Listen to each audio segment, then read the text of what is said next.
Some say Bigfoot is a lost ape. Lost? How could he be lost? He's got directions, right?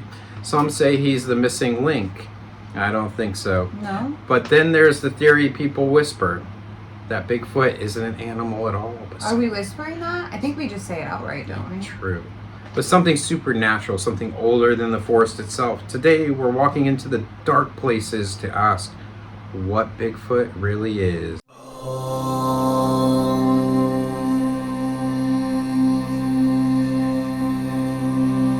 Show Bigfoot and an alien under a UFO together. All right. Before we get into demons or spirits, let's talk about what people actually report. Witnesses across the North and North America describe things no known animal can do. Glowing red or amber eyes with eye shine thought. With no light to reflect.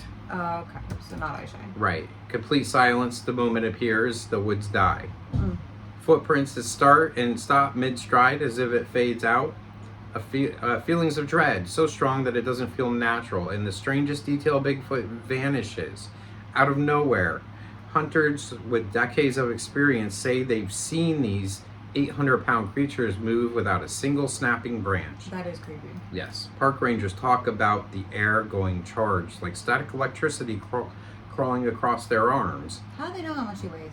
I don't know. One hunter said, "Whatever I saw wasn't running away, it was slipping out." Animals don't slip out of the shadows, That's do? neat. Or shadows do, not animals. Yeah, slipping out of shadows. Long before Bigfoot came, modern cryptid indigenous traditions describe beings that sound eerily similar, but not as animals. The Pacific Northwest spoke of, how do you say that, Tesselati? Sorry, I'm not good with the pronunciation. It's Tselatsi. Solatsi? Selatsi. Yeah. Selatsi is another name for the Bigfoot, I guess. And the Skookum. Tall, powerful mountain spirits. The Choctaw warned of the Nalusa Falaya, a tall, dark being that warped the air around it and filled humans with overwhelming fear. The Iroquois told stories of stone giants, massive hair-covered beings that were both physical and spiritual. These weren't animals. They were otherworldly forest guardians, forest punishers sometimes, and sometimes protectors, sometimes predators.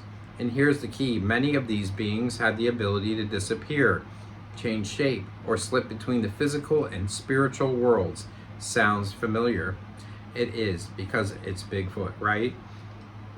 I mean, they're just describing that, you know. They knew about Bigfoot before we did, you know. We were like, ooh, what's that big hairy thing? They were like, we know. We've been in the woods for generations. Yeah, there's like tribes that talk about them like they had like a peaceful relationship with them and that turned bad. Even the Florida indigenous talk about the skunk ape. Do they really? Yes. Oh, wow. And then we call it the skunk. In Florida, we call it the skunk ape for reasons, because it looks like an ape, but it smells like a skunk. It's so humid and hot here. I'm sure it was some sort of animal. It smelled bad. Yeah. But yeah, it's understandable that they would know about it, and you know, they're not as narrow-minded, so they knew it was spiritual, or they knew, you know, what it was. They had a better concept or grasp of it than we do, you know. Right. That's why all these shows go out looking for it and they never can find it, because I don't think it's like well, you hear flesh about, and blood. Like hunters that are like, oh, like my own dad is into hunting, and he's like, I've been out in the woods my entire life and I've never seen one. I don't think they're real. And then there are other hunters that are like, you know, older men that are like, I've been out hunting my whole life and I thought it was BS until I saw it. And then there's other people that are like, I've been out in the woods once and I saw Bigfoot.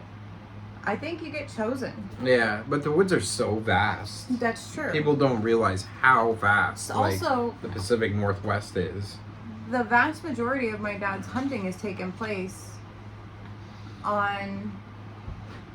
in the Northeast. The Northeast, yeah. And the most sightings happen clear across on the other side of the country. Right, yeah. Like the Washington area. Yeah. And I'm like, you're not in the right area for it either. And I'm sure they stay away from hunters, number one. Number two, they're probably not around all the time if they can slip in between dimensions. Let's look at the details. Skeptics always avoid the eyes.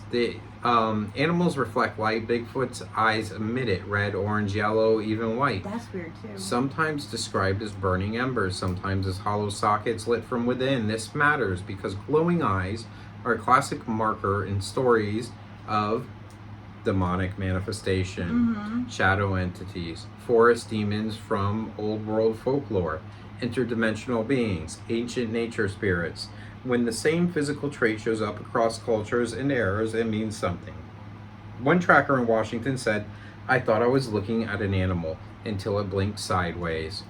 What? I've never heard of them blinking sideways before. That's reptilian. Yeah, sideways, like a reptile or something that didn't evolve here at all. So maybe Bigfoot is an alien. The footprints, That's my take. the footprints are one of the biggest smoking guns. Bigfoot tracks appear perfectly normal, huge, deep, clean, then suddenly they vanish. Gone. Mid-stride, in soft dirt, in snow, even in mud. Either Bigfoot can leap 30 feet without disturbing the ground, or it simply disappears. And that brings us to one of the most unsettling theories. Bigfoot doesn't hide, it phases. It slips between layers of reality the way we slip between rooms. This idea isn't new. Many paranormal investigators believe Bigfoot is an interdimensional being. But to older cultures, that's just another word for a demon, a forest spirit, or a shadow being wearing a bodysuit. There is theories that I've heard people say before that they think that they can cloak themselves like Predator? yeah, Predator. We just watched Predators vs. Aliens last night, or Aliens vs. Predators last night, and I'm like, not the aliens, the other guys. What the Predator? How they like can go invisible, but it's like kind of like mirage-y looking, and then they can like show back up. So I've heard that theory before. So like slipping in and out, I guess, between like a parallel universe. But what? I guess that would still leave some. It's a cloaking ability, you know, when it does that. But I mean, I think it is You think able. it can do both? Yeah, absolutely. That's an alien. Yeah. Shut up. That's an alien. Sorry. I think what you're thinking of as alien is from like had to travel here in a UFO type deal. Yes, this is because- more of maybe it's from this planet, but a different dimension on this planet. Well, there's some people that believe that aliens are just from another dimension, and they're not actually. Yeah. But the thing is there's so many UFOs. But they can consider those interdimensional beings other than not aliens, you know? The thing that gets me though too is there's so many Bigfoot sightings that coincide with UFO sightings and light orbs all in the same area at the same time. Right, yeah. Which makes me feel like they're related, because that happens a lot. Mm-hmm. I'm sorry, go ahead, I'll shut up. As you should know. I'm just kidding. Yeah, it could be an interdimensional being that's able to shift into orbs or into different dimensions or any of those things, you know? Who knows? You know, like they're finding weirder and weirder things about physics, you know, every day. So Sure. a universal part of Bigfoot encounters is sheer primal terror. Not normal fear, not there's an animal in front of me fear, oppression. Witnesses describe their hearts pounding, sudden nausea, static in their ears, the sense of they're being watched from inside, their own thoughts, the overwhelming need to run. I think they might be like, what they say, how they call that when you can read other psychic or whatever, or they can read your thoughts, you know? Is that telekinesis? No, that's something else. Telepathic, that's it, yeah, telepathic. So, yeah, this aligns perfectly with shadow people encounters, other world old world forest demon lore, sleep paralysis entities, demonic manifestations, and folklore. When did Bigfoot become Professor X? I don't know. I think they do have some telepathic powers, though. You know, I've heard that they've talked into people's heads before. Definitely. Oh my god. The way I'd be like, oh my god, Bigfoot, and then they'd be and I'd be like, nah, no. There's a really good story out there of Bigfoot. This guy was hunting with his cousins in Alaska, and they were on the river, and they were way out because they were going to set up a cabin to go fishing, and it was way out in the middle of nowhere, and it was like three guys. They had like one shotgun, and they were with like an old grandpa guy, and they were staying at a shack off of the river, Like it was actually right on the river. It was like one of these salmon counting stations in Alaska because they stand on these big platforms, and they do statistical counting for salmon and for the wildlife people, you know. So they'll stand there and they'll count salmon in different rivers to see how many are left or whatever, however it works. Anyway, so they're out in the middle of the nowhere and they get attacked by 3 Bigfoot, and I believe they use some psychic abilities in that one. But they did not like those people there. They were straight evil. They had red eyes too. So well, the more I'm hearing you like talk about, the more I'm like, that sounds demonic as well. Yeah, no doubt. There's a lot of demonic theories about Bigfoot. So alien and demonic. Yeah, maybe they're demonic aliens. The body knows when it's looking at something wrong. That is such a crossover. I didn't even consider demonic aliens. Shut up.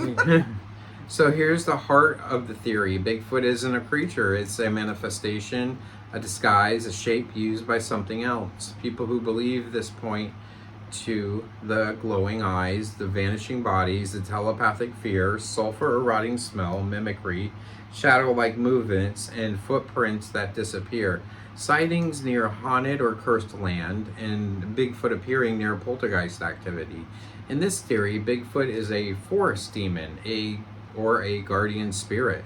Guardian spirits don't smell like decay and sulfur. Or an interdimensional traveler, or a neutral entity that humans simply don't understand. That's just one of the things that might be, you know, they don't know. Some say it protects the wild places, some say it warns humans away, some say it hunts souls, not bodies. Whatever it isn't just an ape. So what do you make of Bigfoot? What? Wasn't there a indigenous tribe that like had issues with Bigfoot, like stealing their women? Yeah. And like assaulting the women? Yeah. That doesn't sound like a forest protector guardian type. Maybe it's like stay away from the trees, or I'm gonna steal your women. Or I'll rape your women. Yeah. So what do you make of Bigfoot? A relic of evolution, a guardian of the deep woods like an elemental, or a spirit older than the oldest trees, or something darker, a demon that wears fur like a costume? Whatever Bigfoot is, it walks in 2 worlds, and sometimes it lets us see it. Do you think Bigfoot is flesh and blood, or something else, something supernatural? Drop your thoughts in the comments, and don't forget to like and subscribe. This has been an extended Kevin's Corner, and stay spooky. Bye. Bye.